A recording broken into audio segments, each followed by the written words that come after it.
The Lord is my shepherd, I shall not want. He maketh me to lie down in green pastures. He leadeth me beside the still waters. He restoreth my soul. He leadeth me in the paths of righteousness for his name's sake. Yea, though I walk through the valley of the shadow of death, I will fear no evil, for thou art with me. Thy rod and thy staff, they comfort me. Thou preparest a table before me in the presence of mine enemies. Thou anointest my head with oil, my cup runneth over. Surely goodness and mercy shall continue to follow me all the days of this protracted experience of death, and I will dwell in the house of the most super intelligent, power, source, and force of love and creation forever. What's happening, Benton here? Hitting the road early. It's still yesterday or today. My driving shift is Sunday. It's not even Sunday yet. 11:29 Eastern. 14 degrees on the dashboard. And man, it takes a lot to get to old Benton here with respect to traffic and how people drive. The old dead flesh here, the bag of bones, man, is stressing out. Benton ain't really capable of stressing, having unlocked the achievement within the world of death and game of lies of true knowledge of self/self-realization. Yeah, the spiritual attacks of the motoring public yesterday in the mountains of West Virginia, they got to me a little bit. Got to the bag of bones, dead flesh anyway. Just merciless, descending mercilessly upon Benton. I'm not sure I could even describe what they done to me. And man, and the thing is, a lot of times on flat ground, I'm happy to just go slow and let them all pass eventually. And up and down them hills, it's not really an option with a heavy load because I got to get up the fucking hills. And there didn't seem to be any police around. And when it was safe, I was hauling ass. There's a lot of, through some of the cities, not really cities, but it's I-70 and then 270 or 470 or whatever, which is like, I guess, parallels I-70. And so it gets down to like 45 miles an hour. And really, sometimes the only defense is to just say fuck it and go 70. And there's really no where to get pulled over. And if, I don't know, at this point, if I were to get a speeding ticket for 70 and a 45, I don't know, man. But, I don't know that I can safely roll 30 miles an hour on the interstate to get these bozos up off me. But just the like Keystone Cops, it became comedic at a certain point, what I was witnessing. I mean, just, there's one thing about hammering down and just going motherfucking 65 and a 45 downtown or whatever. These people are so lost and just their brains aren't processing data. They're out to lunch. Next thing I know, everybody else is hauling balls. And then I slow, it's hard to describe, exactly what I witnessed, but I almost never get angry enough to like yell at people. And I don't road rage ever, but I actually yelled twice that I recall, just like, get the fuck around me. People wouldn't pass me. At a certain point, I realized they had lost the ability. They don't know what to do to pass. I finally shake them loose from following me, and they'll pop out into the left lane, and they don't know that they need to speed up. And I know that sounds ridiculous. I don't think they know where they are or what they're doing, half of these people. I know at a certain point I was on a 3-lane, and the only reason there's a third lane is a truck, so the trucks can get up a long extended grade, a hill climb, I call it. And I look in my mirror, and here comes a pickup truck hauling ass, just past about 10 big rigs. And he's in the middle lane and just inexplicably makes a beeline for my tail. It's like, okay, what's this? Road's clear up ahead, and proceeds to ride my tail at about 40 miles an hour. And I'm like, what is this guy doing, man? This is crazy. It took everything I could do to get him to. And then when he finally passes me, and I actually rolled the window down and flipped him the bird. It's like, what is this? And yeah, I understand that it's the the idea of expecting the accepted spiritual attacks, and really that's the only, that's really the only actual explanation for such behavior. I mean, it has to be demonic entities, and they fed a little bit. It's a little bit of opportunity to feed, right? Very limited, having been delivered, thankfully, from the wicked spirit of wrath, but a little tension in the old shoulders. Slept about 4 hours, I guess. Slept like a log.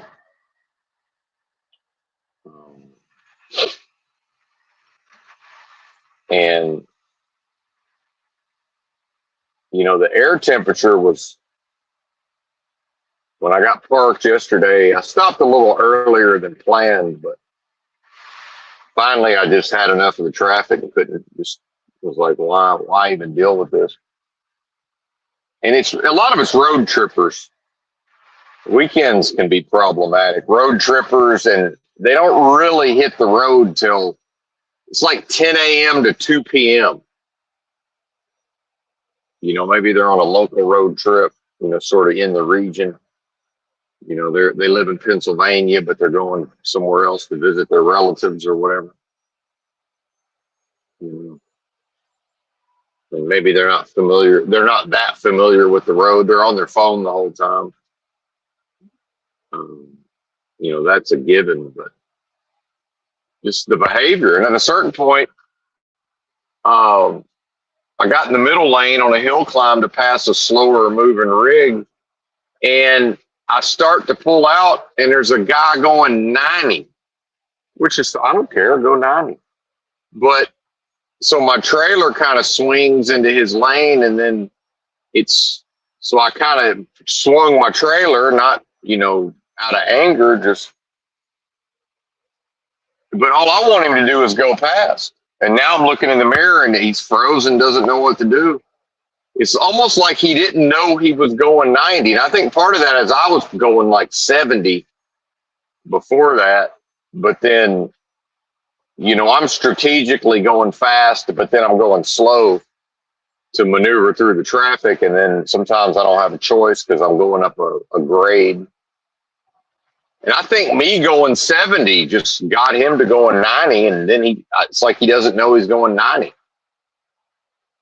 And got caught up in things. And, meanwhile, we can't get in that hammer lane. That's associated with tickets. But why isn't going 90 associated with tickets? I'm confused. And go motherfucking 90. That's what the hammer lane's for, buddy.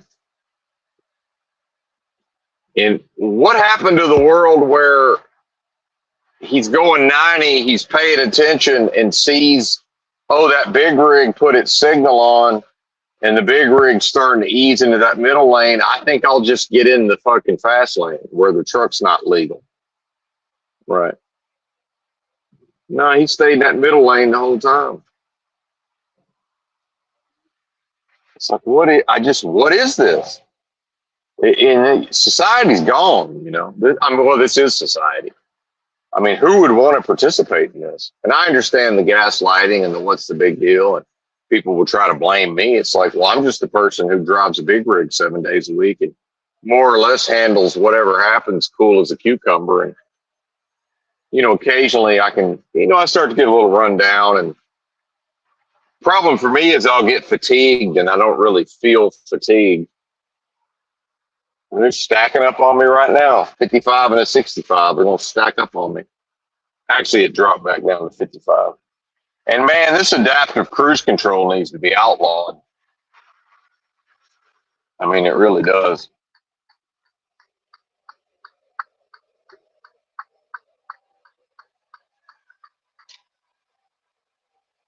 So now I'm moving left a lane because the person's adaptive cruise control, my slower speed caught them. So I have to tell their car to pass me. And they go by, and of course, it's just nose buried in the phone.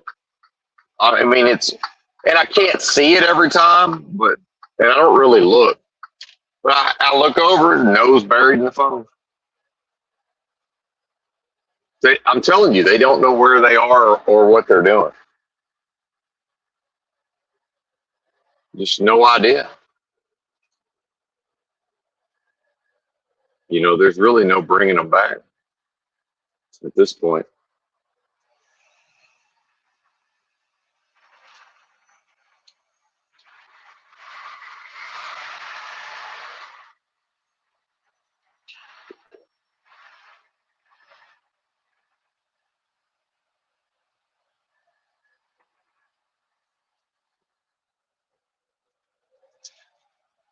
Now, the funniest part was somewhere during all this going between 70 and 40 that I was doing,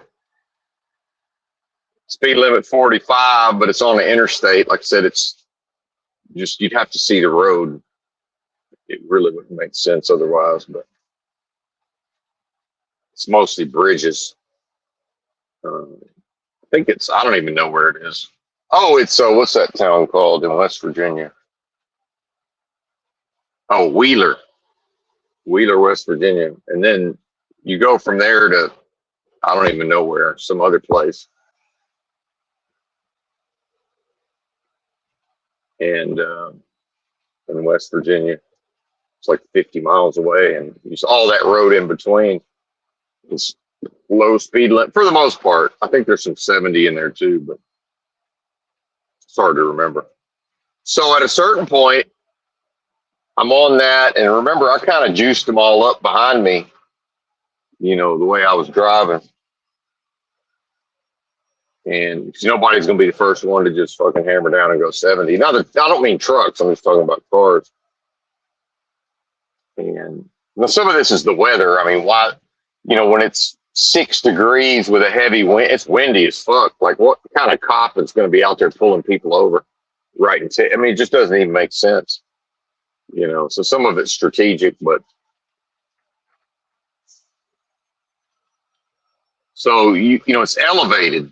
Where I'm on an elevated roadway. I look down, and there's a state trooper, and he's on the shoulder of the on ramp, but way down at the street level. And somebody's had a wreck that spun out because it was pretty icy, just not on the main road, but all the side roads are pretty icy. And so he's down there assisting.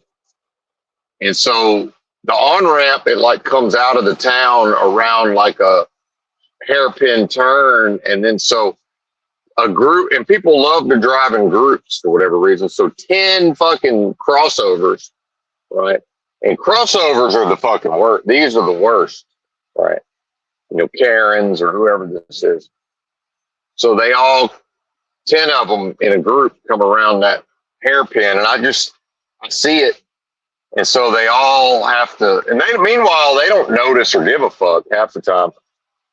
But, you know, they've noticed that there's people having crashes, and they notice the cop. So now, you know, psychologically, they can't lose space. They can't be seen to not show concern for the community and concern for safety. So they're going like 20 miles an hour, and then I see them, they're just crawling up the on ramp, performatively making a show of safety, and 20, 25. So they're perfectly, there's nothing I can do. They're perfectly, I can slam on the brakes. I can hammer down. There's no way to avoid them. And I'm rolling pretty hard, right? I'm getting it. And 10 of them. And I know that 10 of them are about to get dumped into the roadway right in front of me going 30. Because remember, they need to perform safety for the next 5 minutes. Right. And then they'll go back to whatever bozo level of driving they normally do after the 5 to 10 minutes is elapsed. It's hilarious, man. But this is what people are. And, it's difficult. And, I'm saying, a lot. It's difficult to have anything but disdain for people. And, I can't hold on to that disdain, but and then I know there's 100 cars behind me that are already on some level juiced up for it's a goddamn speedway, right? Hang on, it's basically happening right now, some version of what I'm describing. I'm just kind of curious to see what they do here.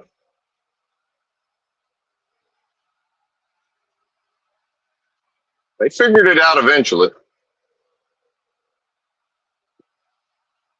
And you get alcohol in the mix this time of night, so I think they're probably they're a little juiced up, fueled up, perhaps.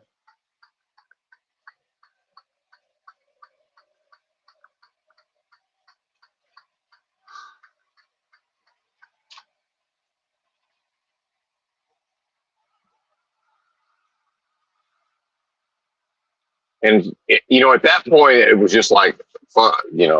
That's when I decided, like, because so many things had happened up until that point, and this is just it was like absurdity was stacking upon absurdity was stacking upon absurdity, and it was just like, at that point, I don't even want to see what the realm could even concoct next, right?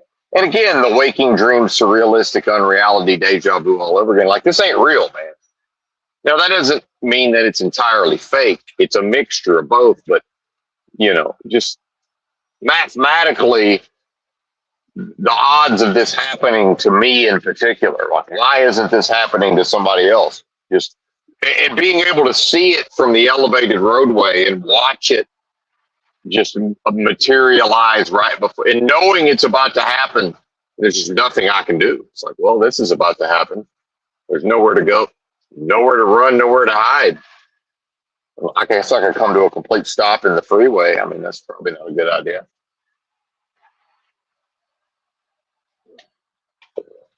I mean, at that point, what am I going to do? Just walk away from the rig? Or just leave it in the fucking interstate?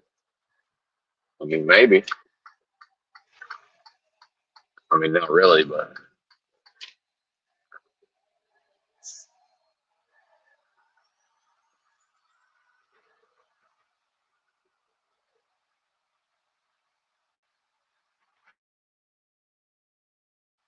At that point, Carlisle, Harrisburg was coming up. So I said, fuck it, I'm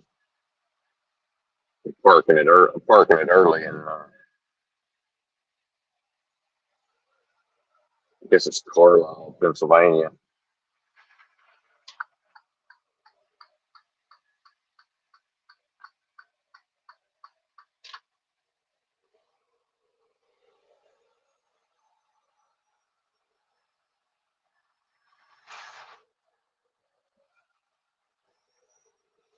Parked at Love's there. It was so early in the day, I actually was able to park. Not that I wanted to, but parked at Love's. I don't really drink alcohol anymore, but I never promised anybody sobriety. I don't believe in sobriety as a concept. Now, some people just don't drink at all. But I'm saying it's not really worth it. But I had a shot and a beer. And here's how you know it's cold, because I like to walk, and I have no desire to take Uber. I fucking Ubered half a mile. Yeah, half a fucking mile up the road. It's the kind of cold where it takes the pulls the blood out of your legs. And I can handle the cold. It's that when you get that cold and the wind together, it's like, nah, man, I turn into a puss. And see, that's the difference. People who are from an area like where it's cold and windy like that, that's a whole nother animal. You can be -5 with no wind. I'm good. It's really not that bad. But you get 6 degrees Fahrenheit with a fucking 40-mile-an-hour winds. Like, no, man, you don't have that. Nope. Went to some hole in the wall bar. Had a, and it's not really a shot because I like tequila, so I had a 1800 Blanco. I'm not picky on as long as it's real tequila. 1800 Blanco. Of course, I wanted some mezcal, but they didn't have any. But 1800 Blanco in a rocks glass, no ice with a splash. And this is the type of place you can tell they're not used to any sort of specific requests like that. But I was like, oh, I'll tip. The lady, she was fine. She just, it's an old lady with a bad knee. She was just, hurting. I didn't take it personal. I was like, I tip. I know I understand waiting on me is probably a pain in the ass. And then a Modelo in a bottle with a glass. That was $9.75, which is, if you think about it, that's really not even enough money. I mean, really.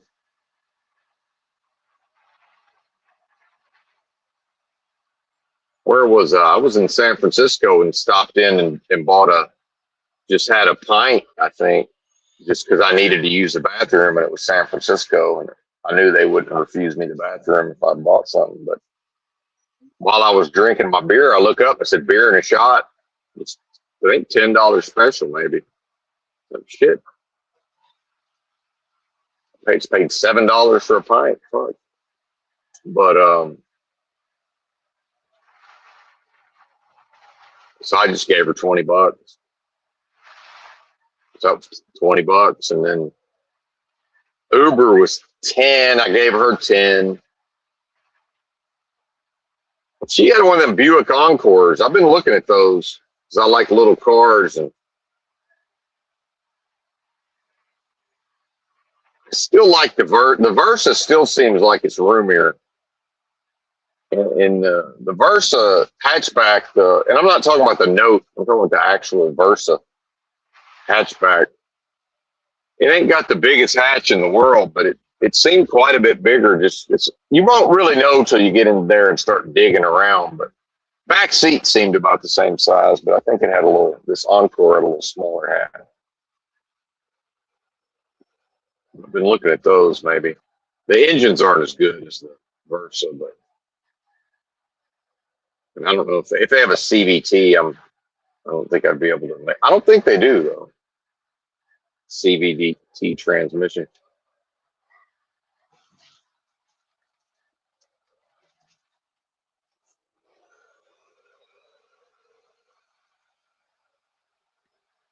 And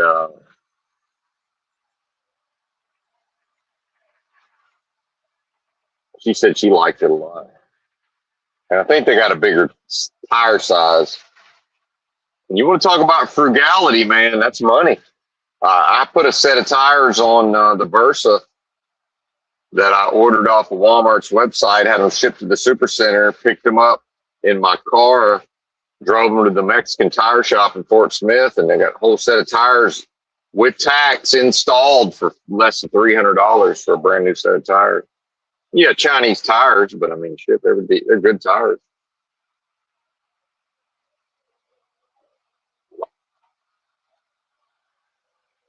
Probably spend 500 on that Encore, 450, but either way.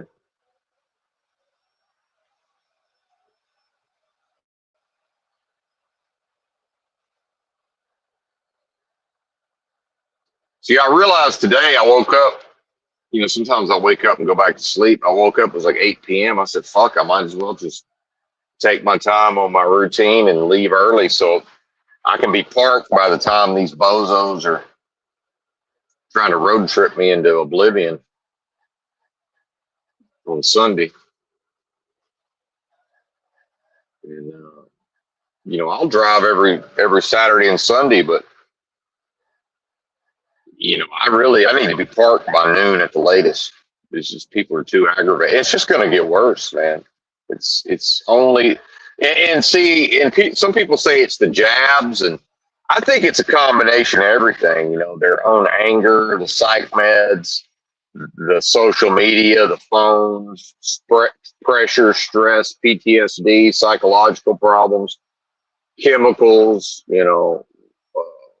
The jab. It's all of it, right?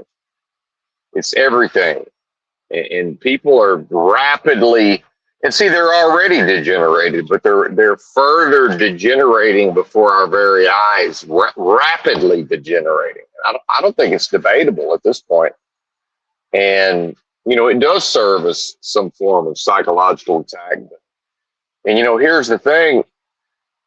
I'm just going 55. It's a 65 zone. It's cool. I'm going to enjoy my night. I'm the one that drug his ass out of the rack and didn't have to. I got plenty of time to get there. And although I needed to air the tires up, I realized I was overdue and no fucking air, man. Why doesn't every Love's in the country have air hoses? And people already start making excuses. Oh, people tear them up and this and that. I don't give a fuck. If you got 8 fuel lanes,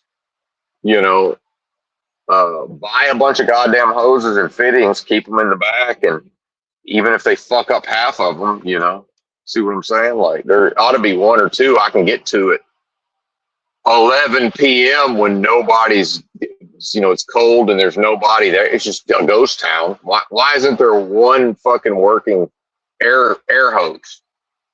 See what I mean? And I guess realistically, as a trucker, I have to just carry my own fucking air compressor. They have a deal you can hook up to the air on the tractor, but I think it's hard to air anything up past about 100 psi. So that'll get the drive tires, but I need 110 to 115 in the steers. And even those, I bought one of them hoses at the truck stop for with the fittings for $100. And thankfully, I didn't know. And this guy just happened to see me buying them. He's like, "Hey man, I bought those before, and let me help you out because if you don't throw some plumber's tape on them threads, you ain't even gonna get 100. You ain't even gonna get up to 100 psi." He said, "You'll be taking air out of the tires." I said, "Really?" He said, "Yeah, man. Let me show you." And I said, "Well, you'll have to, you'll forgive me, but I'm a little retarded." So he just did it for me, I could have figured it out, but it's just way better. Once I see him do it, it's like, okay, I know what to do now.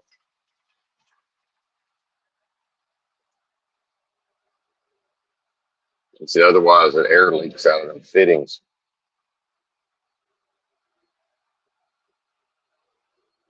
So then I was hungry after having my beer and my shot. That was a pretty good buzz, man, on an empty stomach. And at 1800, that water wakes it up, man. If y'all ever want to sip some tequila, I'll give you a hint. Just forget about the salt and the lime and all that bullshit, and forget about shooting it. Just to get you like a rock style. They call it a rocks glass. Get you a rocks glass, no ice. Put about an ounce of tequila in there. Real tequila, though. Put an ounce of tequila or mezcal and, maybe a 1/4 ounce to a 1/2 ounce of water. Shit. That's sipping right there, Jack.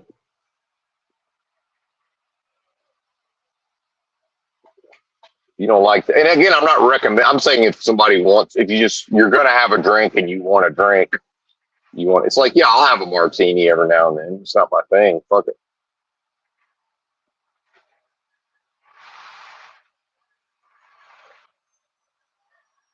I think I'd have been better off skipping the beer, though. It was all right. Hmm. Guess I could have just had a double. Make it a double.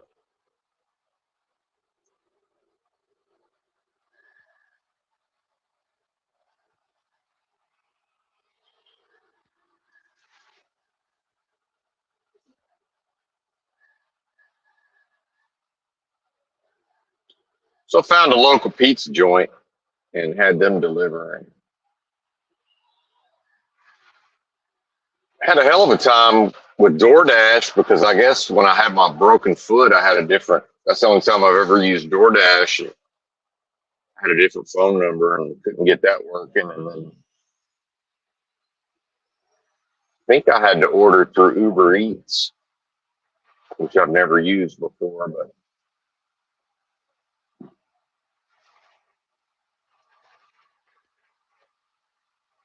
it's some local place, and it was fine. And I did the gluten-free crust, which I don't necessarily care about, but I think you got a better shot of getting, you know, less bad ingredients, if that makes sense. Less fucking, just less overall digestive distress. It's got a cheese, like a small cheese pizza. If I had ordered it well done, I think, that was it really. But you never know, man. Like you just kind of have to trust that they know what they're doing. But if it had been cooked a little hotter, I think it'd have been, and a little more sauce, it'd have been, but it was good. I mean, it was good as it was.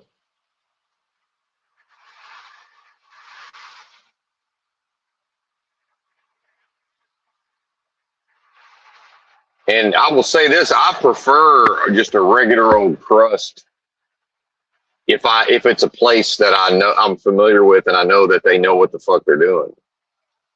Like I had I think it's Hard Times Pizza in Echo Park. Damn good slices. Like I trust them. I can go in there and have a couple slices, and it never fucks me up.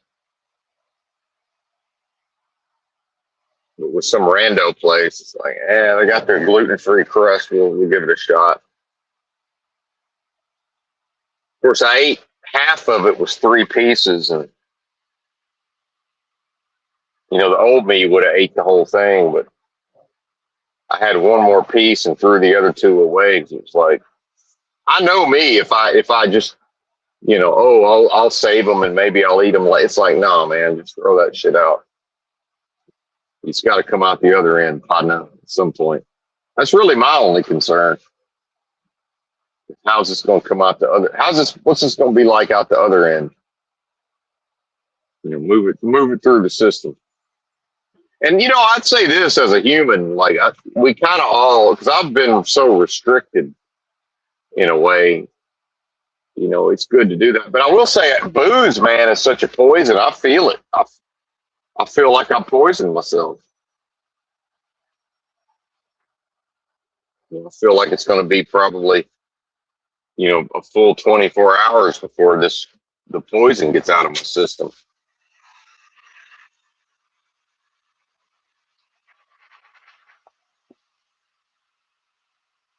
I wanted a Negro Modelo. They didn't have it, but it's all right. Regular Modelo. That's a good beer. That's $100. 2 Uber rides. Fucking, I tipped everybody $10, and I could tell the pizza place they had an attitude, but I didn't give a fuck. I guess I left the guy waiting inside the store, but um, the problem is that the store fulfills the delivery, right? But it's such a brave new world. So many people use apps and websites. You know, I guess in retrospect, if I probably should have just called the fucking shop and said, "Hey, man, I'm at the truck stop. Send me a fucking pie." But that's another thing. You don't really know what to do anymore. And I think that's part of what I'm talking about with the populace. This idea of common sense and using your head. It's like it's not even really clear what to do. In retrospect, it's like I should have just picked up the fucking phone and said, "Hey, man, I'm at the Loves in my truck. You know, fuck, I got cash. They'd probably rather had cash. Cut Uber out, right? I said, fuck, I'm paying cash. If y'all will trust me to show, if you'll show up with the fucking pizza, I'll make it good for everybody, right? But you just don't know. It's hard to know. So just because they called me and I was almost, walking up to the store because I was walking up to the store and they're hitting me on the phone and kind of annoyed. And, it's probably busy. People are waking up. It's a Saturday. The weather's bad. They're probably getting slammed. And he's like, hey, you want us to just leave it at the counter? And I'm thinking, well, shit, they're the fucking Loves. They're going to eat the motherfucker. They ain't gonna hold it for me. But you just don't really know what to do half the time. The royal you, the proverbial me, right? Don't know what to do. So yeah, in retrospect, I should have just called them up. Even then, you're having to research it online, and then what are they gonna think of me when I'm in this accent and I'm wanting a goddamn gluten-free crust? But it's like I know not to even go ask them questions. Well, what oil do y'all use, right? Because then, vegetable oil. It's like, well, shit. I'd rather not know. Just, you know what I mean? Like, well, now I'm not even going to want to order from them. So, with the gluten free, I got a better shot of maybe they're using, olive oil. And is that even real olive oil? Most of that shit's not even real. We know that game.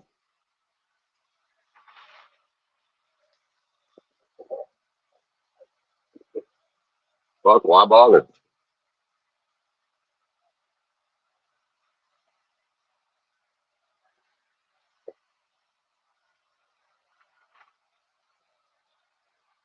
And apologies for no live chat, but the bozos ruin it. The bozos ruin it for everybody else.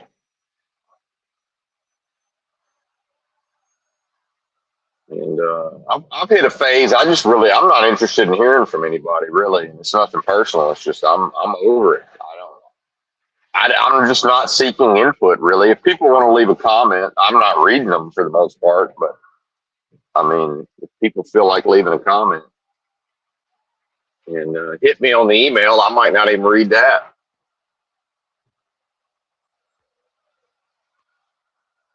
You're free to try it. And if people get offended, I don't even. It's just I don't know. It's not my intention, but I mean, I think that's where we're at. And part of that 100 is who cares? I live in a big rig and I spend almost no money on entertainment. And it's like, fuck, what's the point? And I had a rough day, but it's not, like, oh, I need, and you sort of fall in. I sort of was starting to fall into that idea of, well, I need these. It's like, no, I don't need these drinks. I actually had to talk myself into it. I'm thinking like, because sometimes I think about having a drink, and most of the time I start going through my diet and what I'm eating, and I talk myself out of it. It's just like, well, it just doesn't really fit in with my program most of the time. But so as I'm thinking my way through it, I'm like, I can't really justify not doing it at this point. Sort of a need to do that. Hmm.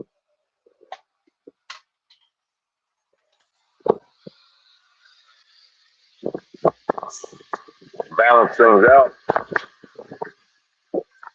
But hell, I wasted half my buzz trying to figure out how to get the pizza ordered. And by the time I figured out their own store staff was delivering it, which is a pizza joint, I guess I should have been able to figure that out myself, but whatever.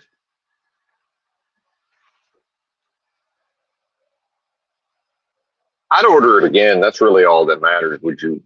Because I had some pizza in Connecticut near one of this company's regular customers. Like, no, I wouldn't go back there. Which is a shame. It was a nice place, nice folks, but pizza wasn't worth a fuck. Soupy. I don't like a soupy pizza.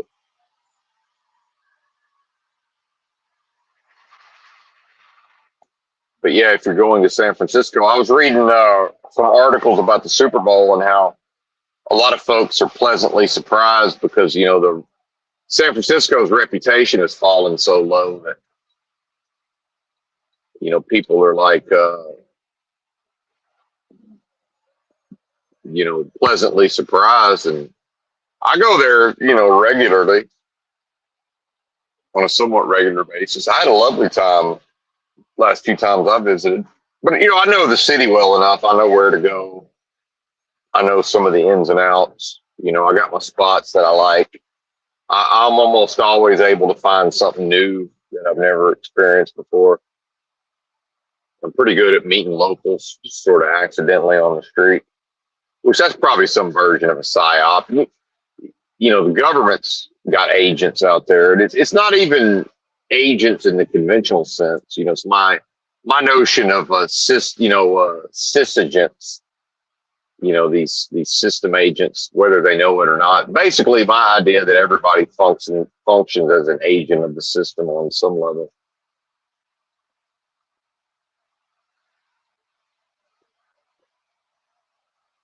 Somebody, I commented on my post tab about San Francisco, and it's almost immediately, and it makes you wonder, is this a bot or what is this? But almost immediately, somebody commented with their own personal story and talking about that they thought it sucked.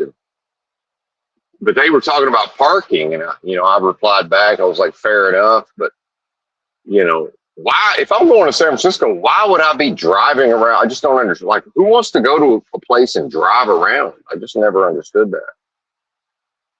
I if I go, I usually visit, not always, but you know, lately if I visit the city, I usually drive into the area in my own car. But um, if anybody's familiar with light rail, you got light rail stations and with parking lots and parking garages, and usually they're free and patrolled and secure.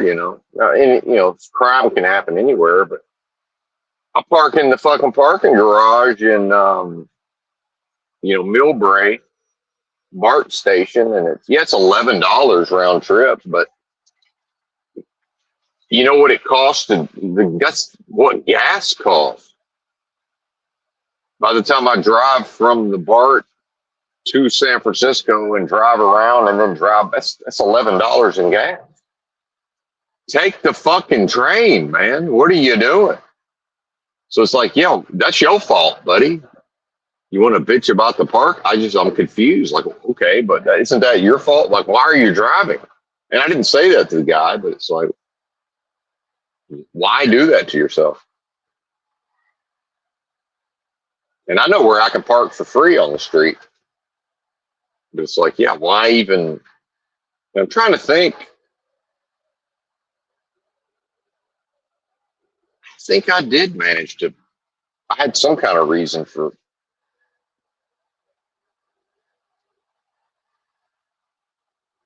I think at least once, for some reason, and I can't remember why in the fuck I even drove into San Francisco, but I did. And I know where to park, and I can usually almost always find one spot.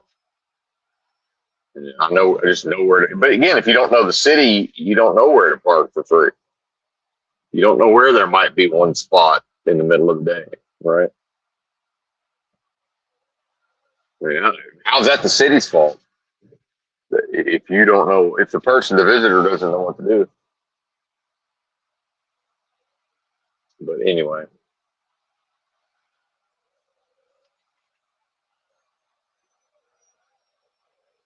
just America's obsession with the automobile.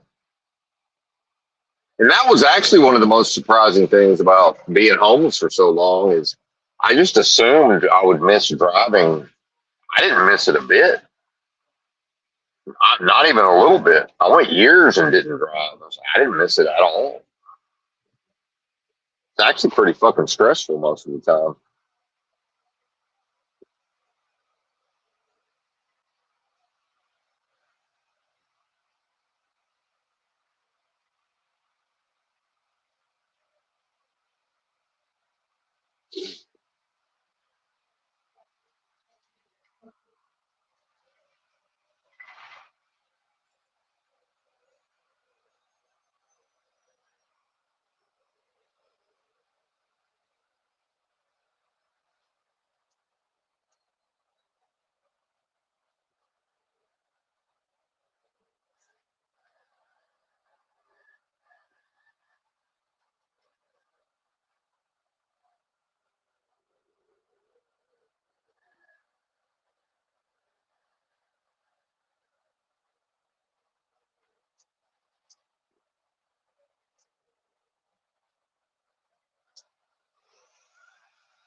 Yeah, I think the Modelo was a mistake because I'm not even sure that's real beer, like in the conventional sense.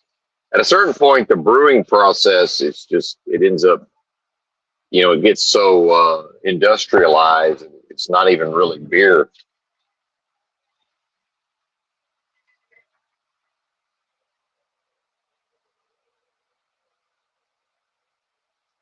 And all the microbrews are going out of business. I don't know if y'all noticed that.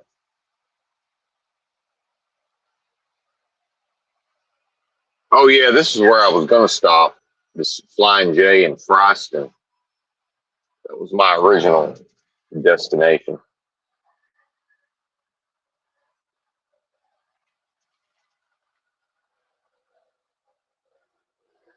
This would have been horrible too. This road to try to do this yesterday, this would have been a nightmare dealing with these bozos.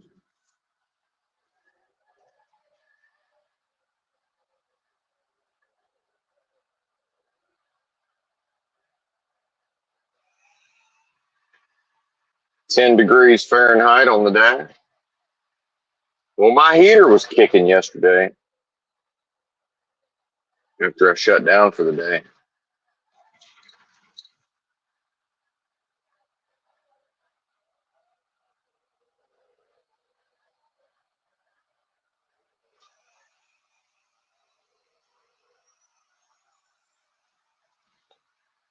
So we got what 382 miles to the delivery, but the delivery's tomorrow at 1 p.m. and I'd say it's almost a 0% chance of getting unloaded early. It's some kind of food warehouse, and some of them will unload early. I'm not even going to try it for this month. Sunday. I guess I'll get there. What this says 7:10, but I'm taking my sweet ass time, so who knows how long that's going to take. But um, I'm going to get there. I'm going to go to the delivery, and I don't know. They might have 24-hour parking. They might not. A lot of those warehouses do, but um, the food distribution centers.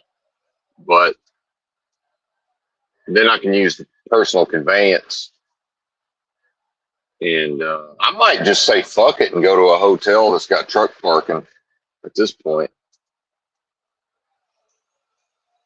This is cold enough that the truck is not going to stay comfortable. It'll be okay if I put all my layers on, but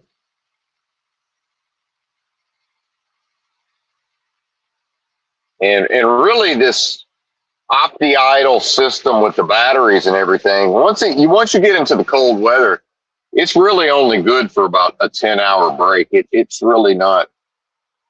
It really don't work for a 34, which is in my case I think it's going to be more like a 48. But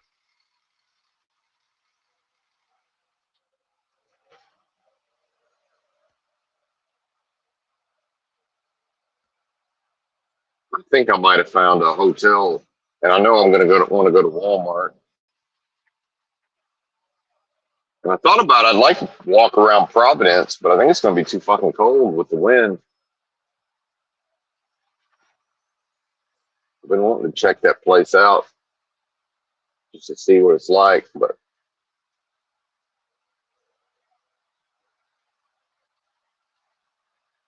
I know we got to get fuel at the last Loves, and that'll probably be fucking packed by the time I get there, but that's all right. We got time.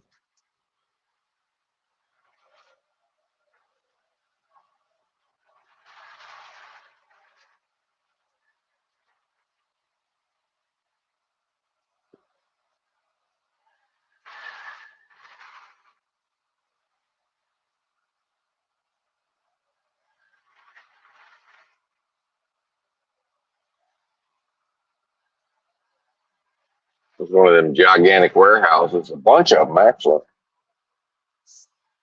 What's that, Dollar General? Yeah, Dollar General.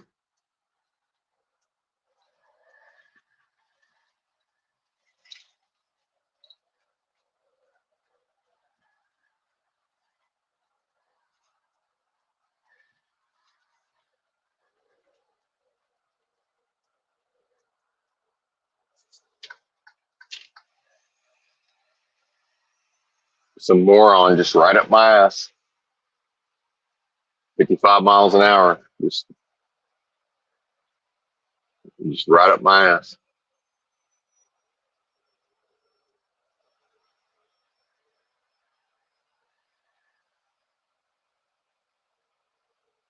What are you doing? I jumped in the fast lane real quick. Yeah, they got so bad yesterday. I just got in the fast lane. I rode the fast lane for like 10 miles. Like the way that people were driving, I said, fuck it. And that's what happens when society breaks down to the point where the design of when people don't drive based on understanding the design of the road, everything starts breaking down. It's like, fuck. I kind of halfway fixed the flow of traffic by just getting in the fast lane.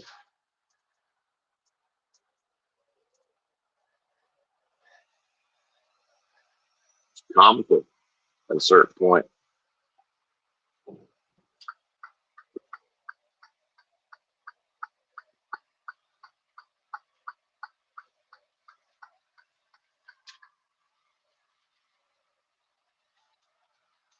And, you know, in a proper society, a cop would see them up the ass of a trailer at midnight and pull them over and arrest them and take them to fucking jail.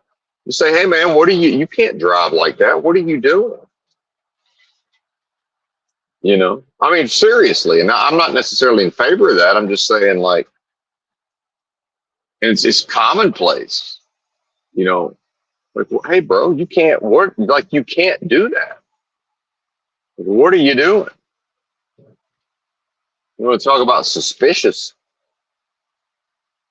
And then my favorite thing is most people, if I complain about it, most people will defend it. Oh, well, you know, they're just trying to do this or trying to do that. Like, I don't care what they're trying to do.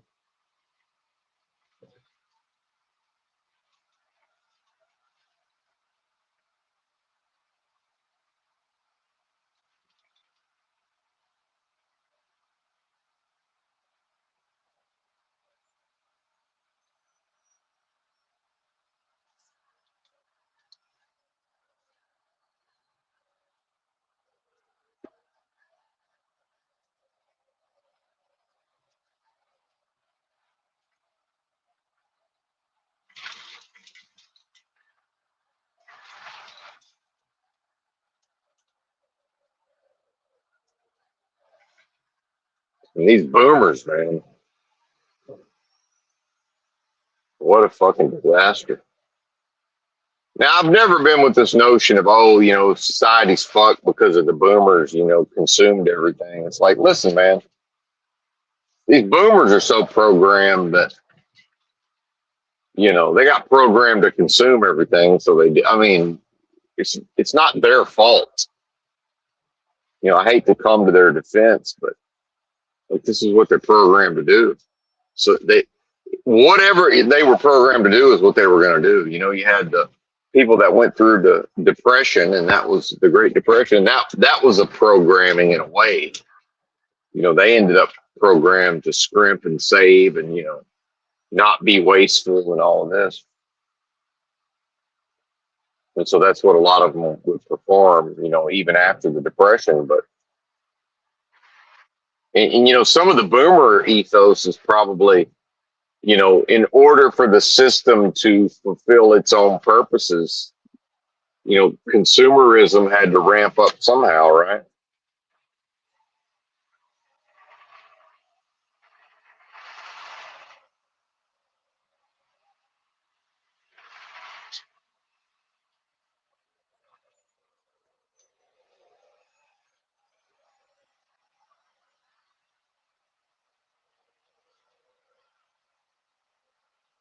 And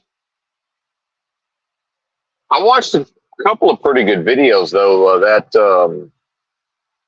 What's that comedian? And hell, comedian doesn't even have that's lost its meaning. But he's actually funny, which a lot of people mistake likability for is the person. Like, all I care is, do they make me laugh? right? Whether or not I like the person, that has nothing to do with it. I don't know why I can't think of his name. The fat guy. Well, that's not really helping. Anyway, I'll think of it in a minute. But he's real sharp, and I actually disagree with a lot of what he says, but and he has a lot of political takes and just sociological takes. But he was really going in on the boomers, and somebody had made a video going in on the boomers, and they used some of his, this guy's the comedian's content. But he really sussed them out as far as just the selfishness, and they only care about themselves, and their own children won't talk to them, and all of this. Um, and see, to me, that's way more of a harsh indictment than, oh well, just now millennial, Gen Z's trying to get by on nothing because boomers consumed everything. It's like, yeah, that's not really. It's too much of a simplification. That's not really the thing. It's a little too simple. That sort of assumes that, and see, part of that is that woke political correctness, this idea that, well, the generations after the boomers, they wouldn't have, had they had the opportunity to use everything up and seemingly leave nothing for the next generation. It's the idea that they would have been altruistic. It's like, no, maybe not as fucking heavily programmed, maybe more considerate, more mindful, but no, you still would have, way too much, food waste, way too much plastics, way too much, lack of recycling, no, this idea that they would have, the Gen Z with the opportunities of boomers would have been at least, I would say 60% as bad as what the boomers supposedly did. And then I see a lot of Gen Z want to talk about, oh, well, boomers got to grow up without all this social media. Boomers grew up on television. Okay. That's a screen that programs the mind, right? Entertainment, for fuck's sake. Just go look up the meaning of the word entertainment, right? 1950s, that was, the introduction of television, and it rapid adoption across the nation in the 50s. My dad was born in my parents were born in 55. And then, and I've talked about this a lot, but the idea of this, the so-called prosperity of the post-war period, it's a lie, man. You have, again, and I've said it before, I'll say it again. All of the current social problems, anything that's not directly related to technology, fully present in American society by 1960. And meanwhile, I was talking to Bex, if anybody knows her. We talked, she went to university in Canada, real sharp, educated, and she said, oh, I'd say before that. I said, yeah, I agree. Yeah, perhaps you're right, but I'm using 1960 because I'm willing to put my name on that. I would say it's basically, you can't even debate it, that by 1960, it was all there, including urban decay, urban renewal, versions of a Rust Belt,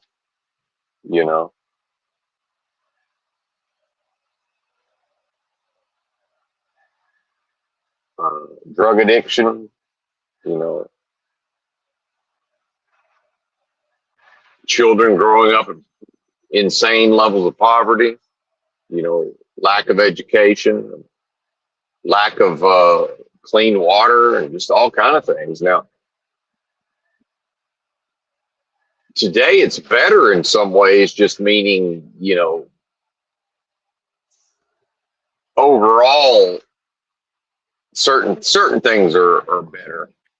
overall, right? But we're sort of discounting just how fucking rough people had it. And so listening to this story of, perhaps America's first spree killer, kind of an updated Bonnie and Clyde in a way, but this Charles Starkweather in Nebraska and I guess Wyoming. I think in Nebraska. And that was in the 50s, man. And, the way he grew up. So this idea that, well, just society, people have this notion of what society was in the 50s. It wasn't, man. It never was that. Now, for certain people it was, and for certain, now the community probably did a way better job of coming across as if it was that thing, right? The Ozzy and the Harriet, the Leave It to Beaver, Meanwhile, this guy was working every day full time as a garbage man and, developed a relationship with the guy at the filling station, and they let him sleep in his car in the parking lot and woke him up at 4:30 so he could go to his job. Right. In the goddamn Nebraska winter, for fuck's sakes.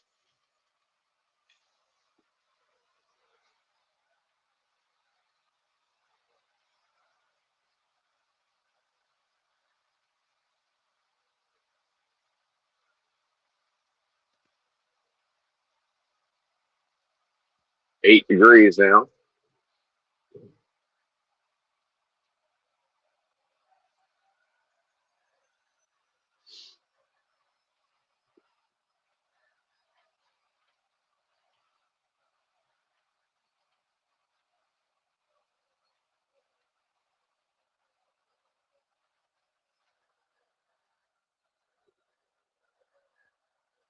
New York City, 122 miles. Hell, I guess I could probably go to fucking Manhattan fairly easily from Providence.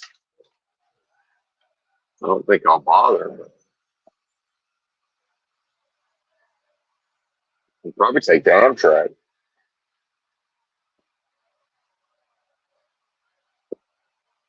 That'd be a trip.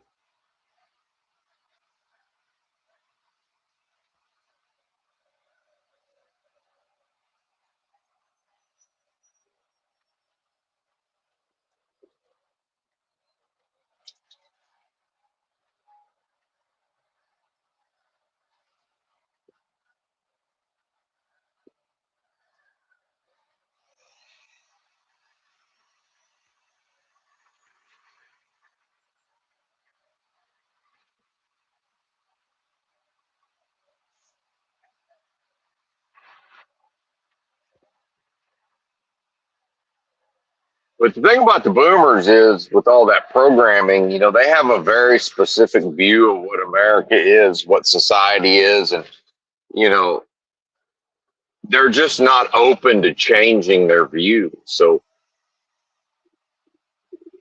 the way being a human works, any human is free to create a false reality for themselves and inhabit that false reality. And they have this collective false reality of what things, but it's not what things are, right? So they're still living in this false reality that never was real in the first place.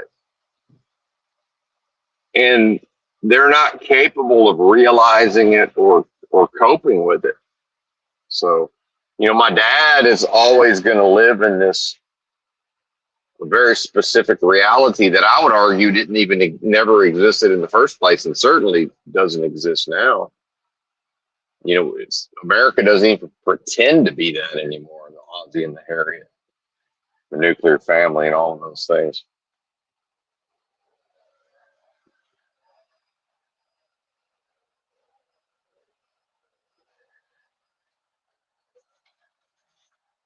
And the utility of humanity is also that's become lost, right? It's like at a certain point, I remember, sitting around a park bench, a picnic table in Eugene, Oregon, with some teenage boys, grown men, but late teens, early 20s, college kids, and they were Jesus freaks and going to college, I guess. And I don't know why they were hanging out with homeless people exactly, but some sort of outreach. But hell, I think they might have been homeless on some level, but had access to campus facilities at least, and couch surfing probably, and they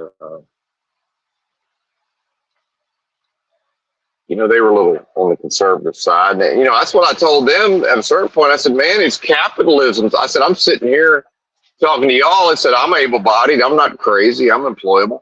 It's actually capitalism's job to incentivize me to. It's actually, I said, it's an inefficiency in capitalism that I'm sitting here. That's actually capitalism's fault. And they didn't like that because sort of part of this American ethos is I'm supposed to pull myself up by my bootstraps and just do the right thing in a vacuum. But it's like, actually, economics and all of these systems, it's supposed to function, right? Isn't it supposed to function for me on some level? So if you look at communism, now some would argue, well, it never was that. But remember, communism was based in part on full employment. So at least, it pretended like everybody had a job, and now whether or not I would have been permitted to sit around a public park in the daytime or not, it's capitalism's job to provide me with as somebody who, is willing to sleep in some version of a ditch and willing to go, to get by with nothing. And I've, as much as I'm not into the politicians, I told people, I don't think it's any coincidence that when I finally decided to go back into the workforce, just happened to coincide with President, Trump's first, becoming president for the first time.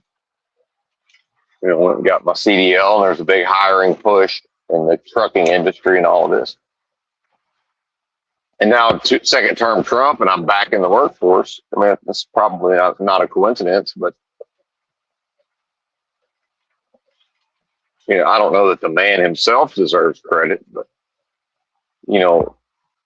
under capitalism, that is a function of capitalism. It's sort of, it needs to. It's going to have to utilize certain resources, and if the worker is one of those resources, it's more incumbent upon society and capitalism to give me whatever I need to want to go work.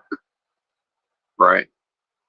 Now, it's not for me to fit my own humanity into these systems and take the worst of everything and, go to the psych meds and the bottle and all of these other mechanisms just to, because here's the thing is, under freedom, what if I don't give a fuck how people view me because I was 45 and chose not to be employed, or 42 or whatever age I was. But what if I don't care? Because I understood intellectually the societal problems well enough I can verbalize enough of the problems in society to make a case that it's actually detrimental at a certain point for me to continue to subject myself to employment under those conditions. I was actually harming myself. A case certainly could be made, right? Now, I understand the gaslighting and the people are always going to want me to internalize and say, well, you should do this. Yeah, that's an opinion. It's still up to me, right?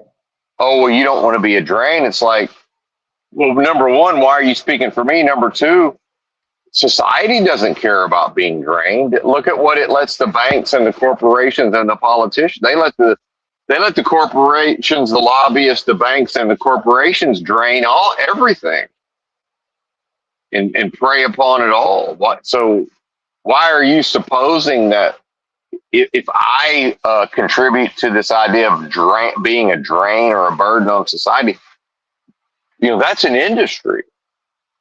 That's a profession. Draining the taxpayer, that form of bloodletting, that's an industry unto itself. Like, how is Benton ever guilty? And it's sort of the human side. It's Dave Ramsey, the humanitarian, versus Dave Ramsey, the cold, calculated businessman. And I think this really shows it, is that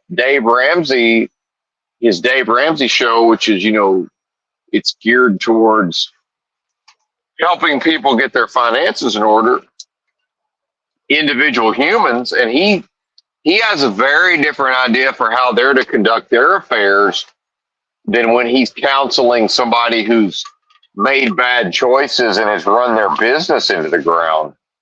Right. It's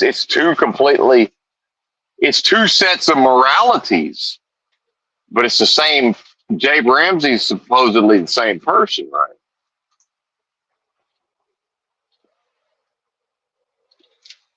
And I heard him out of his own mouth tell some guy who was working as his business was remodeling homes. And what it turned out was this guy didn't understand it, but because this guy was operating like it ended up being like a multi-million-dollar business, but because this guy didn't understand business. And again, we're assuming this is a real story, that the dude had effectively started his own Ponzi scheme. But that's the thing. Here's the thing about a Ponzi scheme. It all falls apart in the end. And if the Ponzi scheme is your fucking corporation and he's legally liable, this is bad. Like, this is going to ruin, this guy's going to be financially ruined if he doesn't get his ass in gear, right? Because it's one thing to be Bernie Madoff and know what you're doing. It's got to even understand what he was doing. And so what happened was that this guy was taking 50% cash deposits, and because of the way he was operating his business and not really understanding his costs. And what happens is these people, they start losing money, but they don't understand that they're operating at a loss. Because it's one thing to operate at a loss. They don't know that they're operating at a loss. And, part of me saying that I do understand business. I do have a head for business in a way so I'm listening to the guy tell the story, and I'm hearing what Dave's hearing on some level, although Dave's obviously knows way more about it than I do. So I'm hearing, okay, this guy's operating at a loss. And then I'm hearing him talk about, and Dave knows what questions to ask to, pull the fucking truth out of the dude. So I'm hearing that, he's taking a series of cash deposits. So instead of finding more work, like instead of finding 100 small jobs, this guy keeps taking on, and as his reputation's growing, and clearly his company does good work, right? So he's getting bigger and bigger and bigger clients. So he's starting out taking $10,000 deposits, then $25,000 deposits, then $50,000 deposits. So before you know it, he's, doing a $500,000 job. So they wrote him a $250,000 check out of their own fucking personal account. Well, he spent it. He put it right into his business, and it went in one door and out. He just immediately went out the door, and it got spent. And it wasn't spent on these people's house. He didn't spend it on the materials. So now it's time to do the work. He don't have the materials, right? And so how can he get the materials?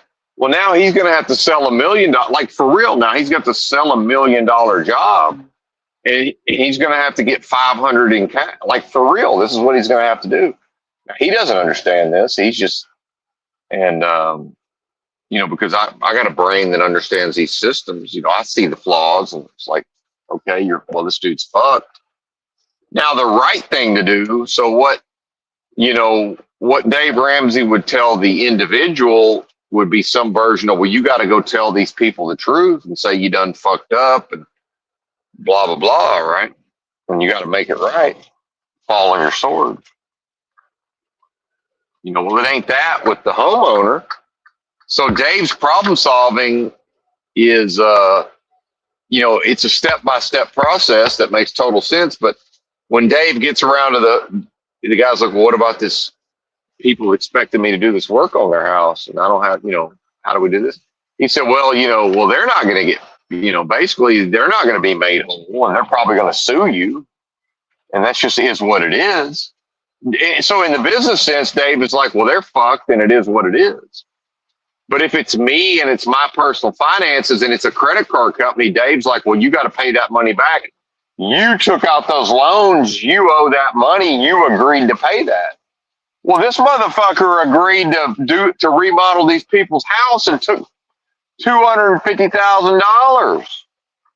What about that? Oh, well, but he did that through his business. That's just, they're fucked, and it's just, it is what it is. And they're probably going to sue you, and, maybe they're going to be able to collect. Maybe and then when you get your house in order, you'll make it right, but not until then. Because Dave's thing is, if this business is savable, you got to save this business. And part of that is they're fucked. They just get fucked. Because the choice is, you either fix your business or they're fucked. Right? It's not, you can't do both. Right? You can't do both things.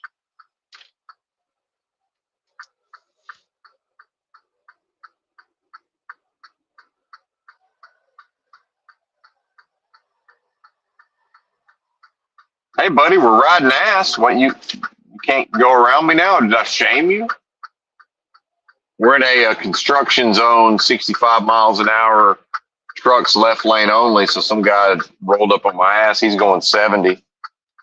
So I pulled into the right lane to get out of his way, and now he wanted to stay going 55 like I was going. It's like, well, buddy, what is it? Which is it? Are you going 70 through the construction zone or what? Like, what are you doing? I slowed down to 45 and put the flashers on. He didn't want to pass me. See, people don't like to be shown what they are. See, he's fine with the way he's behaving. He just doesn't want to know that that's what he's doing. See. But anyway, so how can the same human being give two different? So how can I, as a person, it's my obligation to go out here and employ, to seek gainful employment and to not be a drain on society? Like, how is that on me? Right. But it's a moral, if I'm draining society, that's a moral failing. But then if it's a bank or a corporation or a lobbyist or a politician draining society, well, that's not a moral failing. Right. And if that doesn't show you the nature of this realm, nothing will. If you tie it to a human that may, a spirit inside a human, and that spirit may well have, Nancy Pelosi's MS-13 spark of divinity on some level, well, then that thing, there's a moral imperative, and it's supposed to behave on some level, but not the corporation, not the bank, not the lobbyist, not the politician. They get to do whatever. They get to drain everything, and it's just fine. That's just okay, right? And just, vote harder, and because Dave's thing was, look, man, you can't keep operating your business unless, because Dave said, okay, here's what's going to happen.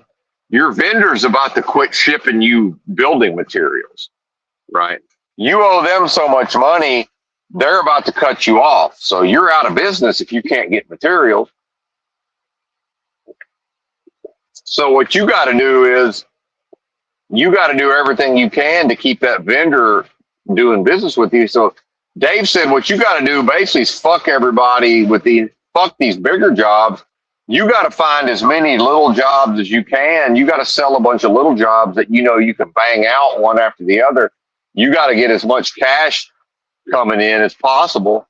And you basically got to give you got to make your fucking payroll, and you got to give everything else to the fucking vendor. And eventually you can right the ship here and not go out of business. And none of that's connected to morality. See? And so, the average American, they're all, worried and feeling bad about themselves when they can't pay their bills.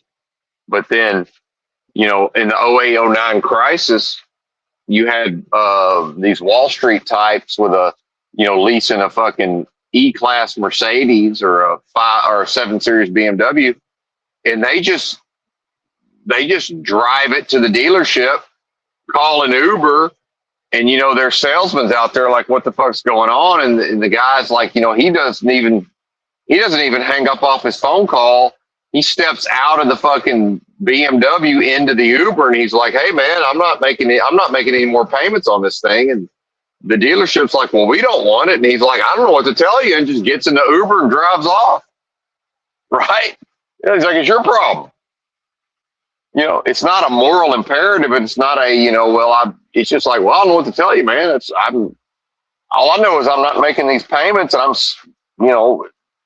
cut out the repo. Why let the repo man wet his beak? I'm just going to leave the motherfucker here. Right?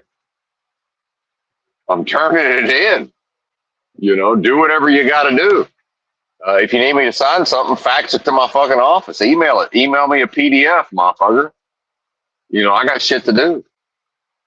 Right? It's not a moral failing. It has nothing to do with morality.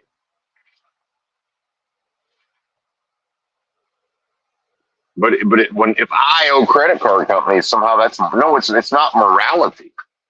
Right? When I charged up credit cards because these bozos gave me consumer credit when I was 18, that's their fault. It's not my fault. Why would I feel bad about that? Fuck them. If their business model is, and if y'all had known me at 18, if their business model is, hey, we're going to go find that guy and we're going to give him credit, we're going to give him consumer credit. You get whatever you just deserve whatever you get. Now, part of that is that, it's 22% interest because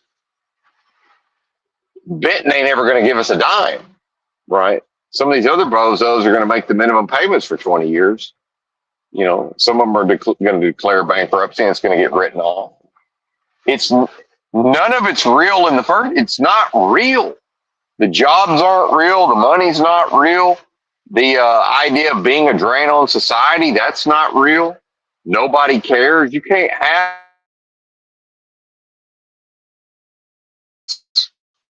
and the corporations doing what they're doing, and you'll never convince me that the populace gives a flying fuck about in what manner is it being drained. That's crazy. Society doesn't care. Society's not concerned. But if I'm dumb enough to internalize some sort of gaslighting, right, then that's my problem.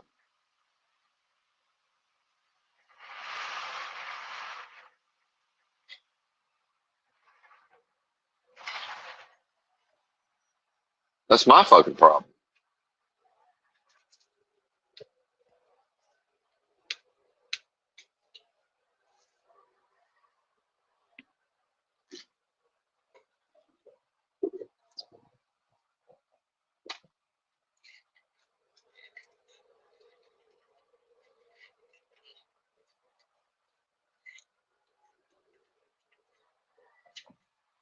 And, the thing is, to hear me say all of this, believe me, I've said versions of all of this to the general public. You can't tell this to the general public. They can't process it. They'll argue with you. They don't have a leg to stand on. They don't care. They don't know that they don't have a leg to stand on. They're having emotions, and that's all they know is that they have a feeling. They're psychologically programmed. They don't know that they're psychologically programmed, and that's just what it is. And they're not going to change.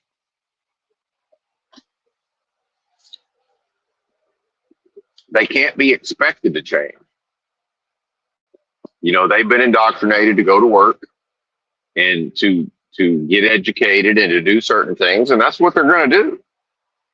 No matter what happens, that's what they're going to do. in this idea of a Mad Max or an actual overt in your face collapse of society, if that was to happen, and it's not, because society is maintained within a state of collapse, so it's never not collapsing, sort of its secret. But it's eventually it's this idea of that, they found a Japanese soldier on some Pacific island, 30 years after World War II ended, and he's still out there fighting the war on some level, right? it, it'll be a work it'll be an American worker version of that. They'll just continue to perform in service of the corporate, even if the corporations, let's just say eventually like one corporation consolidated everything, and it's Amazon. It's like a conglomeration of Amazon, Walmart, you know, trucking industry all becomes, it's JB Hunt is trucking, retail is Walmart, Amazon, Walmart is one thing, and that's retail, and then trucking is JB Hunt. Tyson Foods is meat production, and fucking whoever is fruits and vegetables, Del Monte, or just whatever, whatever brand name you want to choose. Like Pfizer takes over. It's one corporation runs every sector, and then like one corporation eventually absorbs all those sectors, right? Like whether that's, whoever that is, right?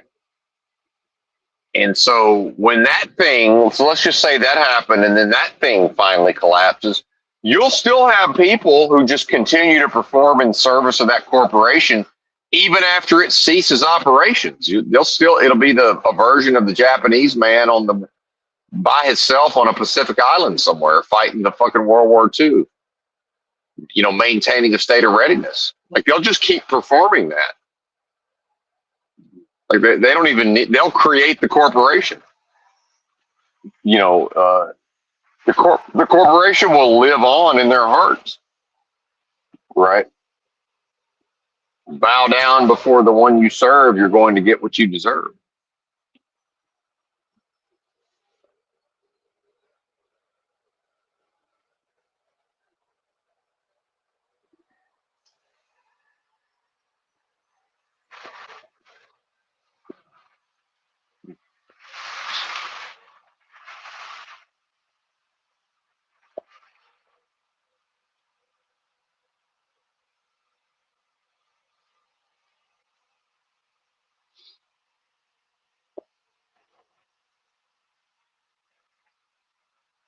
We might get lucky. This says I'm going to make it to the fuel stop at 3:18 in the morning, so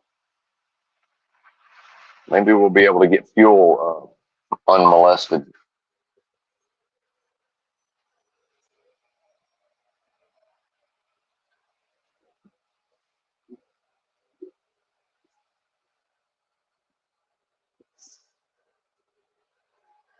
Winter weather conditions. Oh yeah, they said 3 to 7 inches of snow in Providence. I think yesterday or today, but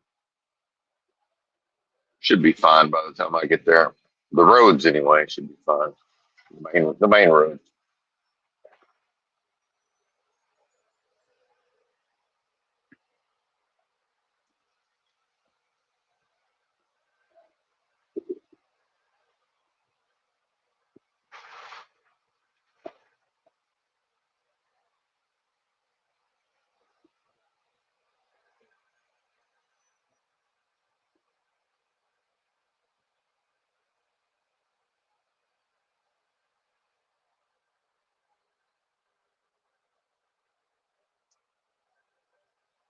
Here's the thing: is they got to give me something. Like, why do I have to be made into a chump, right? If I'd rather sleep in a ditch and pitch a tent down by the river and uh, hang around a park all day, is that my fault? If because the system can't figure out how to give me enough incentive to go get a job,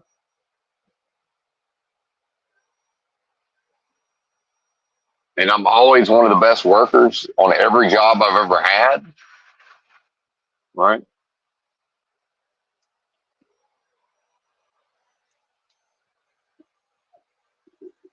highly competent in certain ways, willing to do shit work. Again, the American dream, which has always been to do more for less. Yeah, I'm doing more for less right now. I'm driving a goddamn big rig for 1,800 a week. It should be about 2,700 minimum. That's what I should make, right? But when you look at a never-ending series of record profits, uh, the system is structured in a way where I can't receive. In order for so many people to get their fucking piece of the pie, I have to take less while doing more. And people say, oh, well, and immediately they say, well, what about owner operator? What about this? What about that? Why do you think there's a solution? I'm confused. Like the person is starting from the assumption that, again, it's to attack and gaslight and to get me to internalize that, well, Benton, if you're doing more for less, that has to be your fault. Why? Why does it have to be my fault? Why assume that just there's a path to not taking it in the ass, right? You're assuming that. That doesn't mean that there is.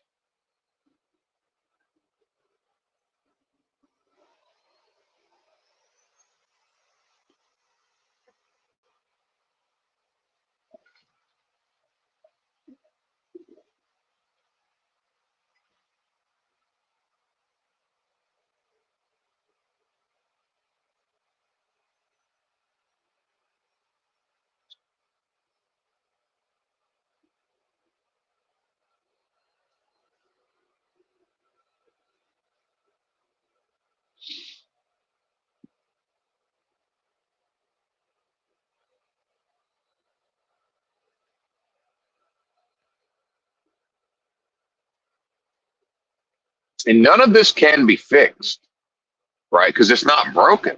This is the design of the system. How are you going to fix something that ain't broken, right? This is how it's supposed to work.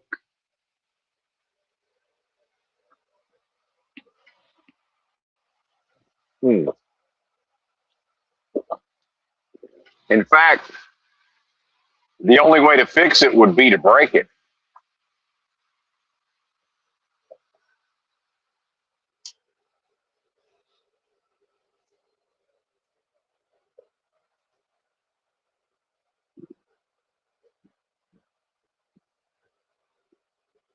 And again, the government can't do anything that power and money don't force it to do.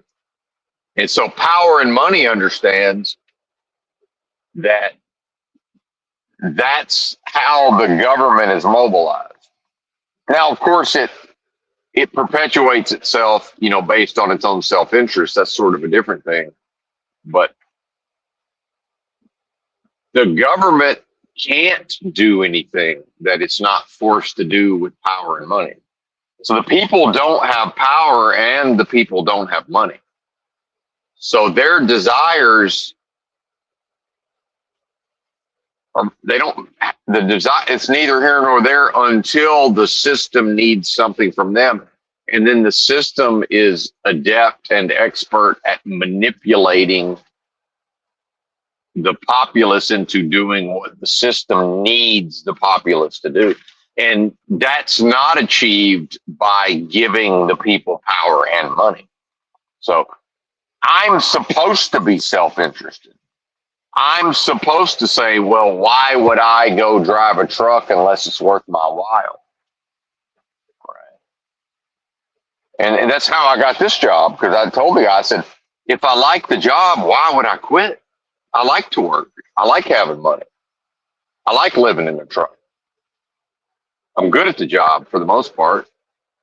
Why would I? It's so, if he really thinks he's offering an attractive workplace for a trucker, and he's confident in what his product in that way, and part of competition in business is if he's smart enough to see that, well, a lot of companies won't touch this guy with a 10-foot pole. And some of that is just he's weird, and weirdness is quite off-putting to the normie because it's incongruous and they can't normalize it. Right.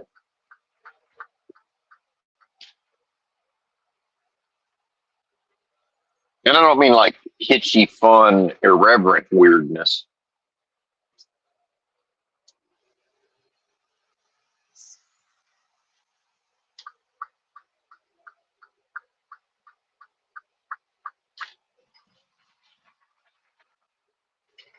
Well, I'm going to the fucking hammer lane. These motherfuckers can fuck themselves. I got people following me in the slow lane at 45. I'm just riding. I'm gonna ride the hammer lane. If they pull me over, I'm gonna say, "Look, these people are out of their fucking minds. There's nobody out here. It's 1 a.m. and I'm just gonna. There's a sign: no trucks, left lane." It's like, well, I don't know, man. I'm going 51, and I got somebody in the slow lane that won't pass me. So I don't know. What is that? They're happy to follow me at 45 and at 55. I don't know what to do about that. I don't know how to solve that.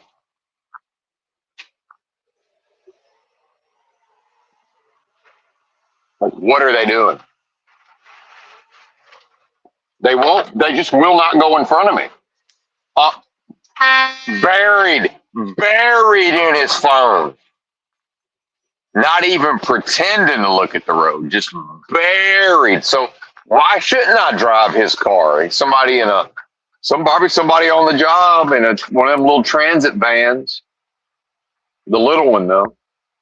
Just not even trying to pretend like he's watching the road. So all he knows is he happened to merge onto the road. Oh, there's a big rig. Oh, there's my phone. Oh, look, there's a big rig. He'll drive my car and he'll drive his rig in my car.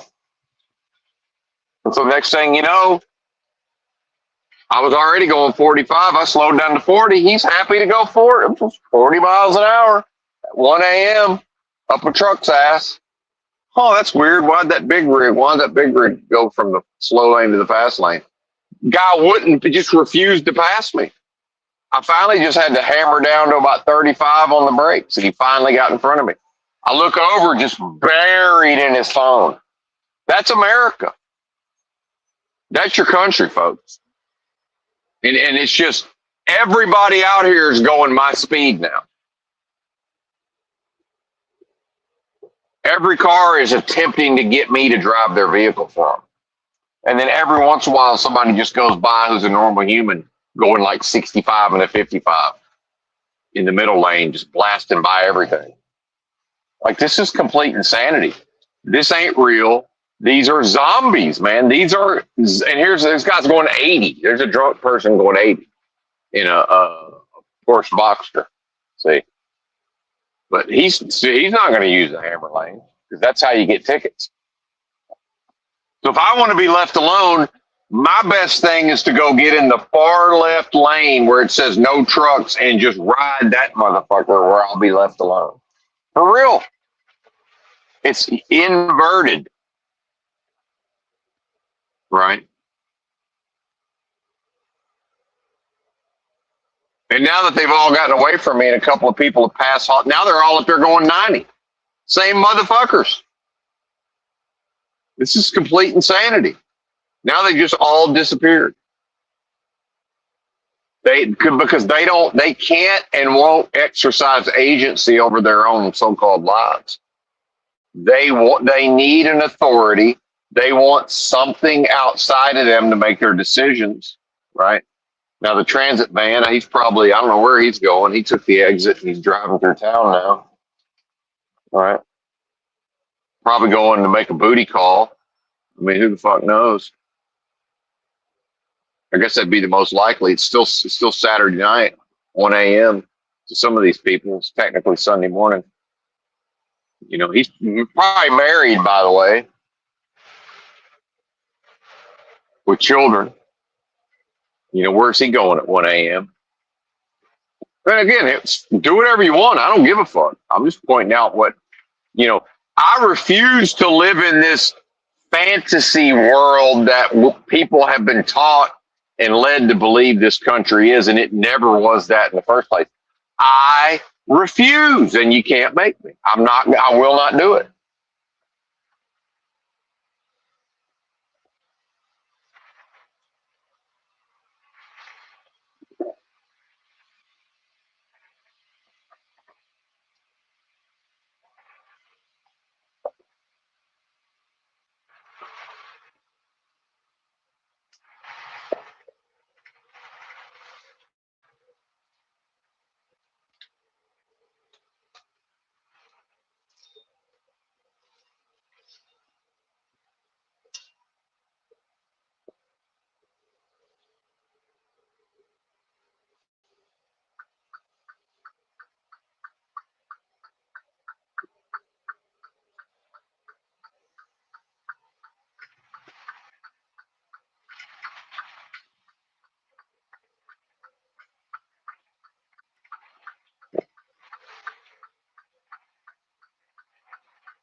Am I even in a lane? I can't. There's.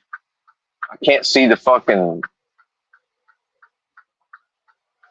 They need to repaint the lines out here.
And this is weird. It's unexplainable, man. Some of what I see out here. There's really no explanation for it.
7 degrees.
Man, I'm glad I got up. So I wasn't gonna leave for like another hour.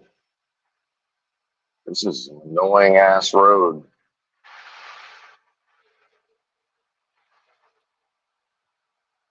There's no traffic. I'm still having to watch my driver. All these fucking hills.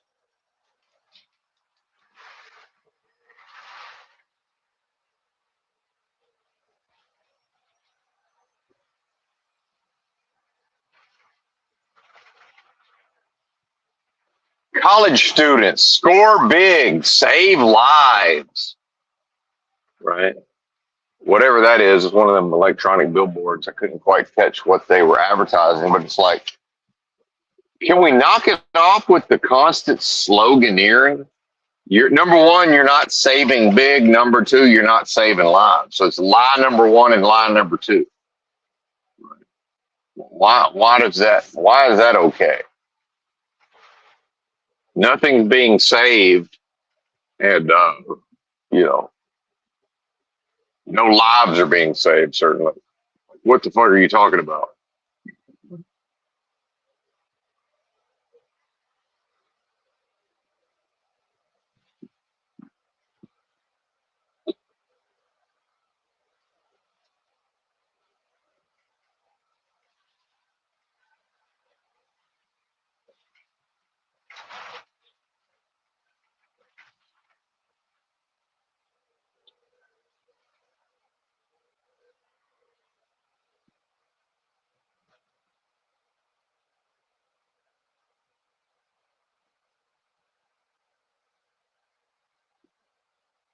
Ugh.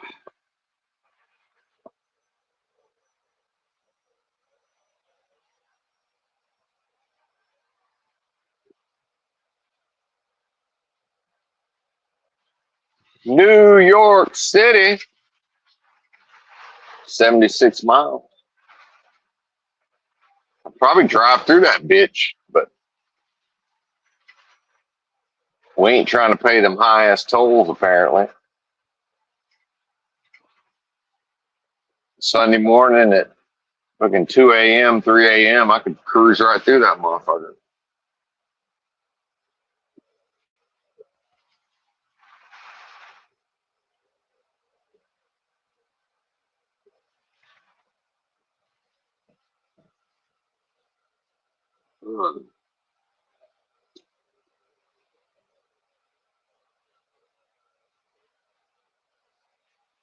We're going up north to the Newburgh Bridge, which I believe is still a toll, but it's not as expensive as the other ones. The trucks.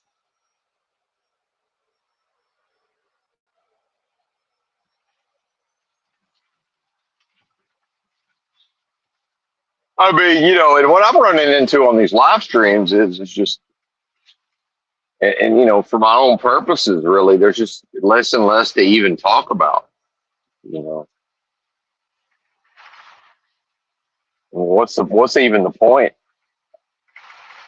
after a while? And yeah, the spiritual type stuff, that unfolds, and there's more revelations, and the revelatory aspects sort of ebb. There's an ebb and a flow to that, certainly.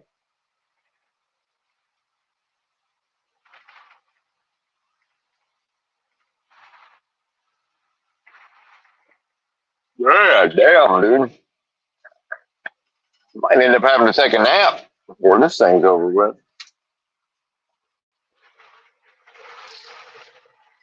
LVI Airport, Pocono Mountains.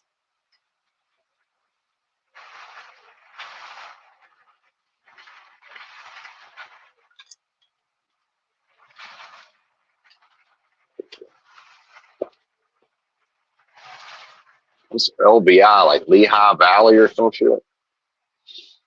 Oh, I don't know what that is exactly.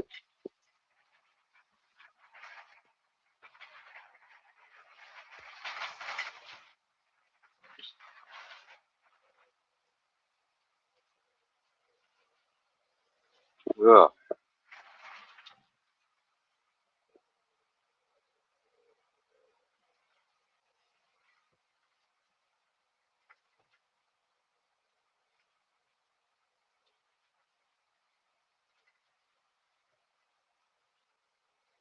Anyway, we did an hour and almost 2 hours. Bye.